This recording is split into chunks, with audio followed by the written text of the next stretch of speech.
Vamos a seguir. Se lo decíamos hace unos minutos, hágase parte de la conversación también, porque hay otros que también se están incorporando en el estudio para sostener esta conversación con quien es autor de Camaleón, doble vida de un agente comunista. Javier Rebolledo nos acompaña en el estudio de Expreso Bio Bio. Muy buenos días, y también se integra a la conversación Sergio Jara, que ha tenido el buen gusto de devorarse el libro Camaleón, doble vida de un agente comunista. ¿Qué tal, Javier? ¿Cómo estás? Bienvenido. Bien, muchas gracias. Oye, gracias, Sergio, también por sumarse al área de investigación de la radio. ¿Dispara usted o dispara yo? Dispara usted. Con la regla T. Dispara usted. Me llama especialmente la atención que un autor reconozca que empezó con la idea de escribir un libro de espías y termina entendiendo, cuál Camaleón, que este es un libro sobre, por ejemplo, cómo las mentiras son importantes para las naciones. Y por esa vía probablemente también, anda a saber tú, estamos hablando de ética también. De cómo se maneja el mundo. O de cómo claro, tal cual. Sí, las redes detrás, lo que nos ha tocado vivir con Sokimich, digamos, las cosas que son aparentes y que en realidad no son así. Cosas de un color, pero que en realidad son de otro color, o que tienen muchos colores. Ahora, tú tomaste la figura de Mariano Jara Leopold, agente comunista que se logró infiltrar en las esferas de la dictadura. Sí. En tanto que tenía esta vida doble, digamos, que en tanto militante comunista, digamos, logra infiltrarse en Claro. que me parece algo imposible, perdón, es que estamos acostumbrados al revés. Sí. Sí, él aparecía como un empresario derechista. jamás esto, no, nunca. O sea, no se conoce el caso de un tipo metido así de arriba, digamos, como estuvo este tipo, y que haya sido, digamos, comunista, porque estaba muy arriba, tenía 15 caballos, fue vicepresidente de la Asociación de Propietarios de Caballos, al lado de Pablo Barahona, de Alberto Guerrero, el director de La Tercera, un tipo partidario por la prensa, digamos, públicamente, de los cambios estructurales que se hicieron en este país en materia económica y social, así digamos, públicamente. Que es como inmolarse públicamente, Sí, claro. Sí, sí. O sea, pero en ese momento era fantástico porque él estaba viviendo la dictadura. Claro, Entonces, claro. él pagaba inserto de agradecimiento a la Junta Militar por el favor concedido, en el fondo. Era, si uno lo pudiera poner en términos simples, era el más facho de los fachos, digamos. Y era amigo de Humberto Gordon, socio de Humberto Gordon, en algunas cuestiones le vendió caballos. Claro. Tiene fotos que aparecen en el libro con César Mendoza, integrante de la Junta Militar, ahí con los caballos, además, hombre de la noche, dueño del Flamingo, un centro nocturno famoso, pareja de Maggie Lai, de Wendy, socio de Mario Kreuzberg, egresado gigante, se filmaba desde... Una parte de Sábado Gigante se filmaba desde el Flamingo, su local. Nadir tiene la más completa línea de electrodomésticos del país. Sucursales en La Serena, Coquimbo, Valle, Curicó y Talca. Este es una tienda de él. ¿Una tienda? Claro, son varias. Este caballero inventó o creó o copió una radio de estas antiguas como muebles de madera y lo masificó, lo vendió en cuotas a crédito en muchas regiones del país que estaban inexploradas en ese momento. Entonces vendió con interés, ganó mucha plata durante los 60, 70 también, y hasta en los 80 tuvo su fortuna, que le permitía, como te digo, tener 15 caballos y tener una vida de hombre de lujo, claro, pues, con Mercedes-Benz, andaba descapotable, era rey de la noche. Me voy a poner medio cinematográfica. Uno podría pensar que en esta idea de este doble agente, en el fondo, de esta persona con esta doble vida, se arma y dice, bueno, vamos a tomar a este señor, lo vamos a infiltrar en este lugar, por lo tanto le vamos a armar esta imagen. Ponemos la plata, le compramos los caballos, otro para que parezca. Pero no, aquí había una historia construida en términos de la posición socioeconómica o la posición social que él podía, con quienes podía codear donde estaba, en base a esta historia de trabajo y de generación de su propia fortuna. Sí, es un camuflaje que se hizo él mismo. Fíjate, él era comunista desde los 18 años, viene de un hogar, si no pobre, digamos, la pobreza absoluta, no viene de un hogar, digamos, de posición acomodada, con muchas dificultades, era disléxico, con muy mal oído, al límite casi de ser sordo, y se salió del colegio en cuarto básico, porque todos le decían que era tonto, que era feo, las típicas cuestiones, y él un poco para demostrar que no era todo eso y que podía ser distinto, se transformó en empresario. Es mitad chileno, mitad judío, él es muy inteligente. Comenzó este negocio de las radios primero como vendedor ambulante comunista, encontró una familia en los comunistas y los comunistas lo vieron y le dijeron, dale, dale para adelante, uno de nosotros allá arriba es útil. Y así él fue construyendo su vida. Y cuando ya vino el golpe militar, él se dio cuenta que lo podían identificar como comunista y él decidió, gracias al consejo de algunas personas que lo ayudaron, calzarse este camuflaje de camaleón y empieza a funcionar el aparato clandestino del Partido Comunista, el aparato militar clandestino empieza a funcionar en sus locales Nadir, que llegaron a ser 15, a traspasar, primero precariamente, después ya avanzando los años 80, el Partido Comunista decide la internación masiva de armas a través de Carrizal y otras internaciones, y este caballero, entre que guarda armas en unas parcelas que tiene, que él funciona como fachada, y además muchos comunistas y muchos frentistas trabajan en sus locales de Nadir como choferes, como bodegueros, etcétera. Entonces el traspaso de armas es de arriba para abajo. Y al mismo tiempo con esta cara de hombre de la noche, ahí es impresionante. Me costó comprobarlo porque era un poco difícil de creer. Es difícil de creer cuando uno lo escucha. Eso te quería preguntar yo, Javier, cuando tú hablas con él, porque él se te acerca a ti, ¿no? Tú en la primera parte del libro cuentas que él se te acerca en la presentación de uno de tus anteriores libros. Sí. Y luego tienen 2 almuerzos donde se conocen un poco y él te cuenta o se abre a contarte un poco la historia. Después terminan ya en miles de reuniones, me imagino, conversando los detalles. ¿Qué impresión te quedó de Mariano Jara? Porque yo leí el libro de la A hasta la Z, digamos, y me da la impresión que sí, que efectivamente es un ayudista, digamos, del Partido Comunista y de su aparato militar. Él fue militante, comunista, efectivamente, y están todos los testimonios, porque la segunda parte del libro de Javier se trata precisamente de probar la primera parte. La primera parte es la historia. Claro, contada por él. Contada por él, sí. Claro, qué sé yo. Que es bastante interesante, bien rápida y es lineal. Va de chico a grande, digamos, con todas sus proezas, sus hazañas, sus caídas y su alza, digamos. Y la segunda parte, Javier va tras los personajes que él cuenta que son su amante, a comprobar lo que contó. Su esposa, claro. Su hija, tiene toda una vida él íntima, súper rica también, y graciosa, ¿no? Y también con las personas que trabajó y las personas del Partido Comunista, y comprueba efectivamente, yo diría, un 90% más o menos de la historia por ahí se podría ser. De Mariano. Sí. Claro, pero me da la impresión de que no es un tipo... el típico agente comunista que se infiltra en un aparato represor, en este caso la dictadura o qué sé yo. Más bien es un tipo que disfrutaba bastante de la noche, disfrutaba bastante de sus amigos. Él, a la vez que tenía a los comunistas, a los frentistas, metidos en Nadir en sus negocios, tenía también a 2 agentes de la DINE. Que eran sus guardaespaldas. Sus guardaespaldas, y se cruzaban todo el rato, y esto por años. Claro, eso, de todas formas, claro, eso podría ser más útil. Es verdad lo que tú dices, le gustaba. Pero eso es más utilitario en el sentido de que él los puso ahí y les dijo a los comunistas: vamos a tener 2 agentes del DINE acá que van a ser mis guardaespaldas, mis hermanos van a ser. Él salían juntos de juerga, etcétera, guardaespaldas. Y les decía a los comunistas sabían y traspasaban las armas delante de él. Porque, claro, si los tenemos adentro, nadie va a entrar. Es obvio que nadie va a entrar. Pero tenemos que tenerlos adentro, bien cerca. Es como el sentido opuesto de andar escondido, es como andártelo mostrando a tus la cara. amigos cerca, a tus enemigos más cerca. Me perdí una parte. ¿Por qué podría querer 2 guardaespaldas? No necesitaba probablemente 2 guardaespaldas, necesitaba pagarle a 2 gallos y meter al ejército, a la inteligencia del ejército dentro de sus tiendas. Claro. Y ponerlos al lado de él. Entonces, mientras más cerca, mejor. Caminaba en la cuerda floja todo el rato, él, en todo caso. Era un jugador, se jugaba 10 millones, claro, comunista típico, se jugaba 10 millones de pesos en el casino, desde siempre, en una noche. Viña en esa época. ¿Ah? En el de Viña. ¿El de Viña o iba para el sur? Creo que hay uno, no sé, en Puerto Montt, por ahí. Sí. Nos acompaña en los estudios de la radio Javier Rebollé. Ustedes recordarán su nombre a propósito del Despertar de los Cuervos, La Danza de los Cuervos, A la Sombra de los Cuervos, y está lanzando Camaleón. Tenemos que ir al informador, pero regresamos con más. Esta conversación está comenzando en el Expreso Bio Bio. Día Cuervo, vamos a seguir conversando con Javier Rebolledo. Está en el estudio del Expreso Bio Bio, autor de Camaleón, doble vida de un agente comunista. Pero antes también queremos contarles que Clínica Astra, especialista en traumatología y kinesiología, atiende por FONASA, ISAPRES y convenios. Clínica Astra, salud de calidad a su alcance y más cerca de usted.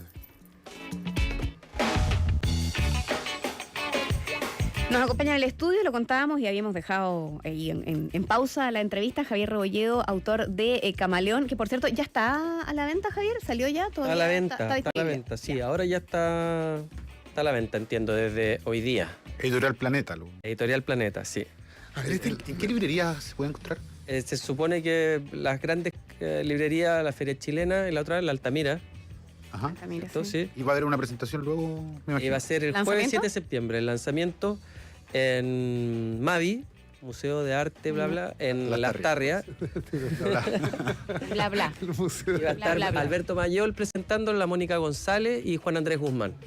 Perdón, para quienes se pueden haber distraído, Mariano Jara. Mariano Jara, sí. Él va a estar. Él va a estar, por supuesto. Va a estar ahí. Va a estar adelante. Él leyó el libro. Él leyó el libro. Y lo pueden reconocer porque vienen fotos de él Sí. antiguas y nuevas. Mariano Jara, un agente encubierto de los comunistas en plena dictadura, ¿no? Que además fue un empresario de la noche, de los caballos, y bastante conocido, salía en los diarios, Sí, bastante conocido. Tiene fotos ahí con Lucho Gatica, digamos. con vedettes de la época. de la época. Dueño del Flamingo también. Doña Flamingo a punto Mujeriego. de casarse con la Wendy, con la Claro. Mayelaya y Pero él peleándose ya estaba por él. casado Estaba casado, sí. y tenía un amante. Tenía un amante, una vida, sí, bastante Era un licenciosa. mujeriego totalmente. Sí, Sí. Oye, y bueno, te quería preguntar porque el libro se compone de dos partes, básicamente. Una que es la vida de Mariano Jara, que tiene el mismo apellido, pero nada. Pero no somos Nada que nada. ver, ¿no? Sergio Sergio Jara, área de reportaje e investigación, es solo coincidencia. Solo ¿Ok? coincidencia. Ya. Y que básicamente el relato de él, ¿no? Desde su niñez hasta ahora, básicamente pasa por un montón de etapas en las que es ayudista del PC, la que milita en el PC, se vuelve ayudista del PC todo su tiempo con la dictadura, hasta que él acusa una traición, que es el nudo dramático del Sí. libro, probablemente de Sí. la alta dirección del PC. Actual. Claro. Guillermo Tellier, bueno, y la fallecida Gladys Marín, Gladys Marín. a propósito de un negocio de importación y exportación de productos a Cuba. Claro. Que fue el tema en el 94, si no me imagino. 97. 97. Sí. Fue tema de prensa. Esa es la razón por la cual él se decidió a hablar conmigo y que me lo contó luego de habernos conocido y a tener un poco más de confianza. Yo no sabía cuál era el porqué de un personaje así se destapaba. Porque quería contar la historia. Claro. Y había la necesidad también de, por un lado, de, no sé si de venganza es la palabra, pero Chita que afilar, digamos. restituir su honra. Restituir suena muy bien. Sí, Es se una fue a manera la, más se fue a la elegante de cárcel decirlo. Mariano, producto del Perdió. Partido Comunista en los años 90. ¿Por qué? Perdón, ¿a propósito de qué? Mariano siempre fue prestamista y tenía una financiera informal y muchas personas del Partido Comunista sacaron plata de la financiera y él los dejó sacar plata, les prestó dinero, digamos, a cambio de un interés y nunca le pagaron para mantener el diario El Siglo. Iniciados los 90, ya terminada la dictadura, nunca le pagaron esas plata y en un momento para pagarle esa deuda que tenían, le ofrecieron un negocio, esa deuda ya ascendía como a 400 millones de pesos de la época, le ofrecieron un negocio que era exportar productos 2 en 1 a Cuba. Y era un negocio grande, por unos, no sé, 400, 500 millones de pesos más. Y Mariano aceptó, tomó la bolsa de la financiera, compró los productos 2 en 1 y los exportaron y el Partido Comunista nunca le pagó tampoco lo que se había, digamos, ganado, recaudado con eso. Yo llegué a hablar hasta con el presidente. Era súper grave. Para mí, en el momento, el libro se transformó en un regalo envenenado. Yo había tenido, entre comillas, buena... Bueno, uno es periodista, no puede tener excelente relación con nadie, pero había una relación cordial, digamos. Con el Partido Comunista. Porque yo había escrito El avance de los Los cuervos, cuervos, claro. ¿cierto? Y que trata Sí. la historia de... Bueno, y esto era bastante ingrato en el sentido que se estaba acusando De una robo. estafa, un robo, así directamente, y estaba acusando a Gladys Marín y a Guillermo Tellier. O sea, son el Partido Comunista, desde los 90 hasta ahora, el liderazgo absoluto del Partido Comunista. Entonces tuve que ir a preguntárselo a él, a Guillermo Tellier directamente, y conversar del tema con él. Me recibió, conocía perfecto a Mariano Jara, digamos, aceptó que existía una deuda. Ya. Está Sí, confirmado aquí. digamos, pero no directamente del partido, sino de miembros del partido y los negocios con los, digamos, ayudistas. Estamos hablando con Javier Rebollido, autor de Camaleón, doble vida de un agente comunista, pero también hay noticias de último minuto. Catherine Cubillos tiene la información. Sí, tenemos que ir nuevamente hasta el Palacio de la Moneda. Juan Esteban Rangel, te A escuchamos. las 11:50 va a ser una declaración en pública el ministro de Hacienda en la sede ahí en Teatinos 120. Todo esto luego de que hace solo minutos confirmáramos que Valdés y el ministro de Economía, Luis Felipe Céspedes, ayer presentaron su renuncia y que fue aceptada por la presidenta durante esta jornada. Está siendo analizado todo esto por el equipo político de los partidos de la nueva mayoría. ¿Cuáles son los nombres que llegan, que aterrizan y desembarcan aquí en la Casa de Gobierno? El embajador en Argentina, José Antonio Viragallo, llega a hacerse cargo de la Secretaría General de la Presidencia. Nicolás Izaguirre deja la Moneda y va a Teatinos 120. Y vuelve otro conocido también, Jorge Rodríguez Grossi, retoma la cartera de Economía que ya había estado sumando y que ahora se desempeña como presidente de Banco Estado. Todo esto en movimientos que se van a conocer dentro de los próximos minutos, la declaración de Valdés y también movimientos oficiales aquí en la Casa de Gobierno. Bío Bío, la radio.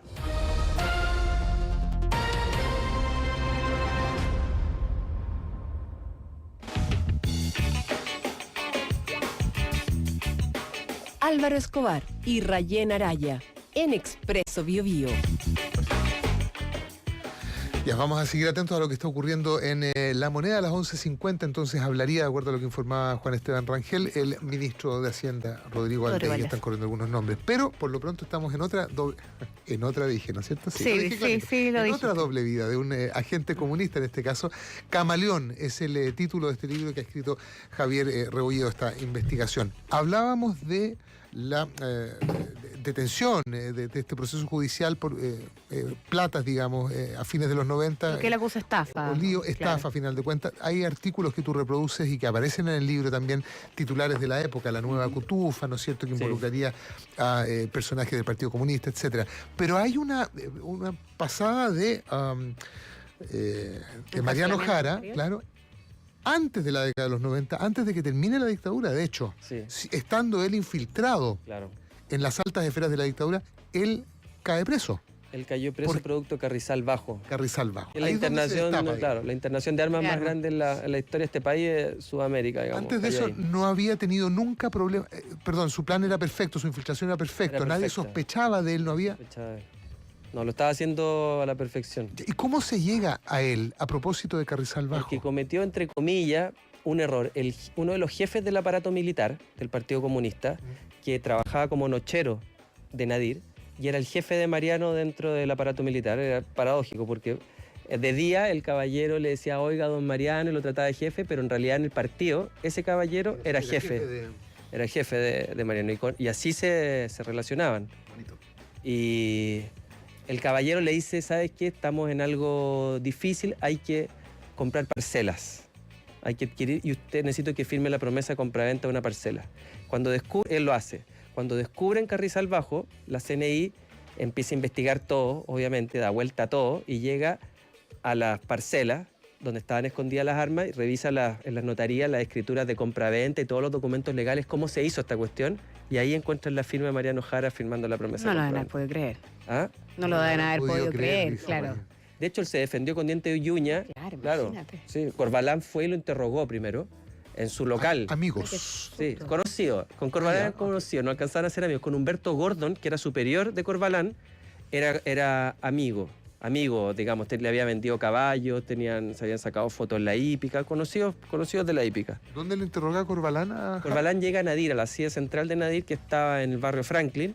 Llega, cuenta Mariano, con toda la parafernalia, con micros de los pacos, con los agentes y todo, a interrogarlo. Y él le cita, digamos, él dice que sí, que ha firmado la promesa de compraventa, pero como una ayuda a un trabajador de Nadir que no tenía la solvencia para comprarse la cuestión. Para sostener lo que venía Y diciendo. le dice, bueno, ¿y dónde está el nochero? Porque su nochero, ya hemos interrogado a otras personas y es parte del comité central del Partido Comunista, un alto dirigente. Mariano sabía que venían a interrogarlo, porque ya habían caído, digamos, Carrizal hace unos meses y había sacado fuera de Chile al nochero, al jefe del aparato militar. Entonces ya no existía el hombre. Entonces le dijo, ya se fue. Entonces ahí quedaron atados de mano y lo querían llevar preso. Y Corbalán finalmente, o sea, Mariano le dice, si no me cree, hable con Humberto Gordon. Y Mariano, hábil, recién le había ofrecido un negocio a Humberto Gordon, una discoteca. Entonces Humberto Gordon les dijo, dejen tranquilo a Mariano. Dejen tranquilo a Mariano. Y eso le dio tiempo, pero finalmente igual cae él. Igual cae. Se empiezan a sumar pruebas en su contra, y cuando está dejando el país, cae preso y 6 meses preso en la penitenciaría. Incluso lo intentaron matar. El fiscal no le... El fiscal Torres Silva nunca le creyó. Claro. Decía que este era un financista, ayudista, agente, digamos, de dimensiones insospechadas, con negocios fuera de financiamiento del Partido Comunista, etcétera. Que nunca le creyó. Entonces tuvo 6 meses preso y adentro la CNI trató de matarlo. A la altura de Buchmann, decía, ¿no? Lo envenenaron, sí, a la altura de Buchmann. ¿Lo envenenaron? Lo envenenaron. De Sergio Buchmann, claro. Sí, se lo envenenaron y se dio cuenta cuando el mocito de la calle le entregó una pastilla que él se tomaba para la presión, y dice que cuando se la tragó, ya se la estaba tragando, se dio cuenta de que era de otro color y era un poco más gruesa. Y dijo, chucha, me envenenaron. Claro, dijo, dicho y hecho. Y pagó por leche a toda la calle, digamos, que le juntaran toda la leche posible, le pusieron debajo de un grifo la cabeza, tuvo toda una noche tomando leche, orinándose, obrando y vomitando. Digamos, Por y así desintoxicarse, sacar esto del cuerpo, se claro. intoxicó con leche, digamos, y así salió. Y la CNI le mete, es que era un gallo muy atractivo desde el punto de vista literario, cinematográfico, incluso porque la CNI le mete un agente también a la cárcel Le metió una gente. para que se haga amigo de él y en el fondo lo espíe y pueda ir sacando la información.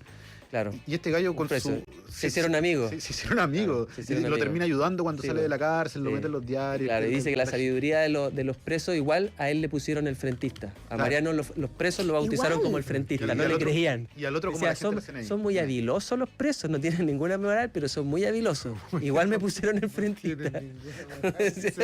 Estamos hablando con Javier Rebolledo, es autor de esta última investigación, Camaleón, la doble vida de un agente comunista, que es Mariano Jara. A propósito de Carrizal Bajo, espérate, no entiendo cuál fue el orden en tu caso, pero habrá sido a propósito de Carrizal Bajo que llegas a esta desconocida leyenda, como se describe, de un aparato militar antiguo, clandestino del Partido Comunista que operó desde los años 50. Claro. Mira, el fondo era toda la historia, me parecía bastante difícil de comprobar e increíble. Me pasó lo mismo que a usted. Él primero se mostró como un empresario de derecha, Que me mostró nosotros todas las estamos cosas. Me impresionadísimos. mostró los diarios, me mostró todo y lo hizo así. Y de repente después me pasa un libro que es Carrizal 20 años después de darme toda la imagen de que era un tipo derechista. Y lo abro, lo leo y dice, y algunos de los presos nunca hallados por la justicia están los frentistas tanto y Mariano Jara Leopold. Y yo le digo, ¿pero usted es Mariano Jara Leopold? ¿Usted es frentista? No, me dice, no me levante falsas calumnias y se empieza a reír. Y así me empieza a revelar quién es él realmente. Me dice, lo que dice ese libro está equivocado. Me dice, porque sí me hallaron y me tuvieron 6 meses preso. Y ahí me empieza a contar y se empieza a abrir a contarme la historia. Entonces, claro, me resulta increíble todo lo que estoy escuchando. Entonces tengo que comprobarlo de alguna manera, ¿cachai? Y eso es lo importante del libro, porque, y lo que te estaba diciendo hace un rato, Javier, es que la segunda parte del libro comprueba toda la primera parte, o gran parte de la historia, La digamos. historia. Claro. Claro. Entonces, incluso yo me di cuenta que tú haces un ejercicio casi de historia ahí, porque se mete un poco en cómo era la estructura militar del Partido Comunista. Sí. Cosas que hay en algunos libros, básicamente que vienen de autores comunistas, digamos, ¿no? En este caso un periodista. Citado. Claro. Y ahí se describen 3 formas o mecánicas, ¿no? Que tenían los. ¿Operar? Ujú. ¿Cómo Claro, funcionaba? militarmente. Una que era la autodefensa masa, otra que eran los grupos chicos, y una tercera que me parece que viene siendo ya el Frente Patriótico